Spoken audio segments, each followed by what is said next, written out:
नमस्कार. रात्र होती, साधारण 4-6 वर्षाचा असेल, नेमका आठवत नाही. सुट्ट्यात कृष्णाकाठी मावशीच्या गावी गेलो होतो.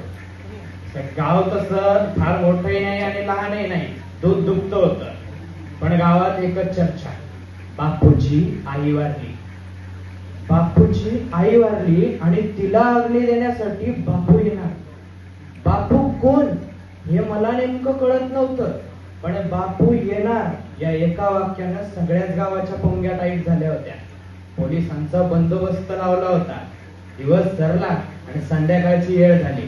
तसा भला मोठा गाड्यांचा ताफा गावात शिरला आणि एक बडी मोठी पोलिसांची गाडी आणि त्यातून उतरला अंगावर घोंगड असलेला, डोक्याला पिवळा पटका असलेला, झुकलेल्या निशांचा, भेदक नजर, रापट चेहरा आणि हातात काठी असलेला एक माणूस. त्याचं नाव बापू बिरू वाटेगावकर आणि त्याचीच ही कथा. नमस्कार रसिक प्रेक्षक हो, मी स्पर्धक कोड क्रमांक 2548 स्वलिखित सत्यकथा सादर करतोय, अन्यायाविरुद्ध बापू. आतापर्यंतच्या आयुष्यात त्या गावातील लोकांनी बरीच लोक पाहिली, पण बापूचा चेहरा कुणीच विसरू शकलं नाही. कारण ज्यांच्या आयुष्यात संकट आली त्यांच्या आयुष्यात देव बनून तो गेला, म्हणून चांगली माणसं त्याला विसरू शकली नाहीत. आणि ज्यांनी संकट आणली त्यांच्यासाठी साक्षात मरणाचा कर्दनकाळ बनून गेला, म्हणून वाईट माणसं त्याला विसरू शकली नाही. कृष्णेच्या उसातून तो असा बाहेर यायचा, एका फटक्यात दुसऱ्याचा कोथळाच काढायचा. आतापर्यंतच्या आयुष्यात तुम्ही आणि मी 2 बापू पाहिले. पहिले बापू म्हणजे महात्मा गांधी, अहिंसावादी माणूस. आपल्या रक्ताचा डाग सुद्धा दुसऱ्याला लागू दिला नाही आणि चुकून पायाखाली मुंगी येऊ दिली नाही. पण हा बापू अंगाने एवढा वाढलेला होता की कुणी अन्याय केला की त्याला ठोकला, एका टिपरीत दोघा तिघांना आडवा पडायचा. माजोरडा नवरा बायकोला वागवत नसला तर बापूचं नाव ऐकून गपगुमान वागवायचा. जर बाईवर कुणी अत्याचार केला आणि त्याला समजलं ही गोट बापूला कळली तर पंचक्रोशीतून फरार व्हायचा. बापू हे फक्त नाव नव्हतं, तर तो होता कृष्णाकाठचा जिवंत इतिहास. बापूच्या आयुष्यातला एक टर्निंग पॉइंट सांगतो. गावात म्हणजे पहिले पोलीस यंत्रणा एवढी तगडी नव्हती, म्हणून गाव गुंडांना लय वाज यायचा. कोणीही उठायचं, बायका पोरी पळवायचं, अत्याचार करायचं. त्यापैकीच एक होता रंग्या शिंदे. वय रंग्या.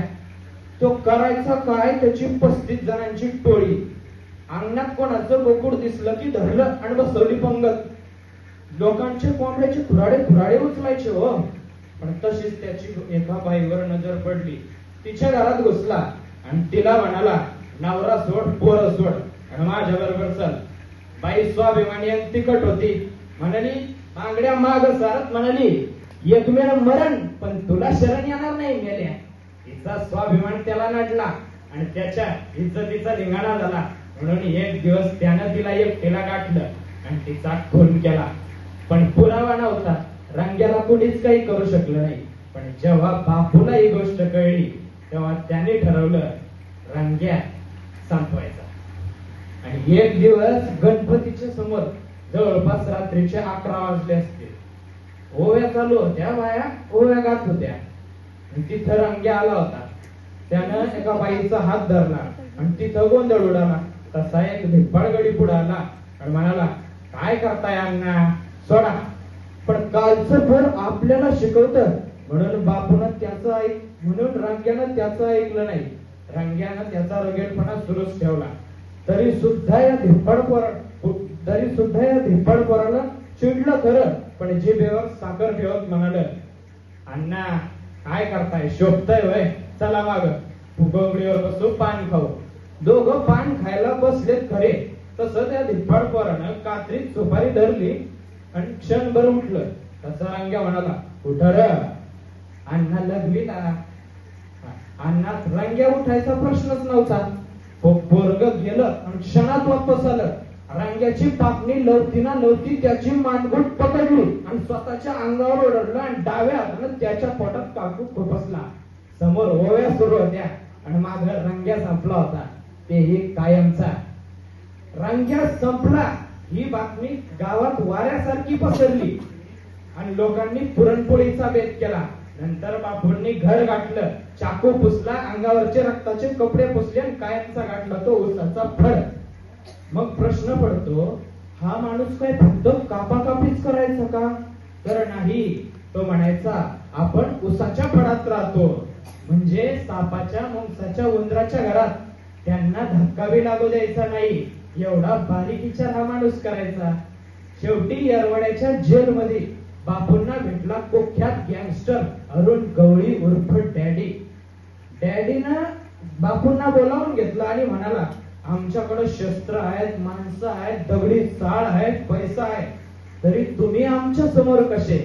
तसं बापूनं त्याच्या नजरेला नजर भिडवत उत्तर दिलं, ओठावर हसू ठेवलं आणि म्हणाले, तुम्ही लोकांना लुबाडलं, आम्ही ते केलं नाही.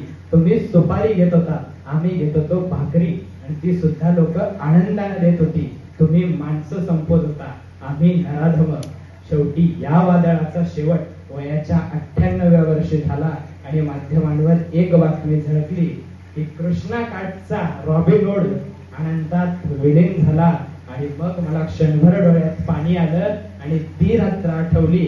भल्या मोठ्या पोलिसांच्या गाडीतून उतरलेला, अंगावर घोंगड असलेला, डोकाला पिवळा पटका असलेला, झुमकेदार मिशांचा, भेदक नजर, रापट चेहरा असलेला भला मोठा माणूस बापू बिरू वाटेगावकर. मनपूर्वक धन्यवाद.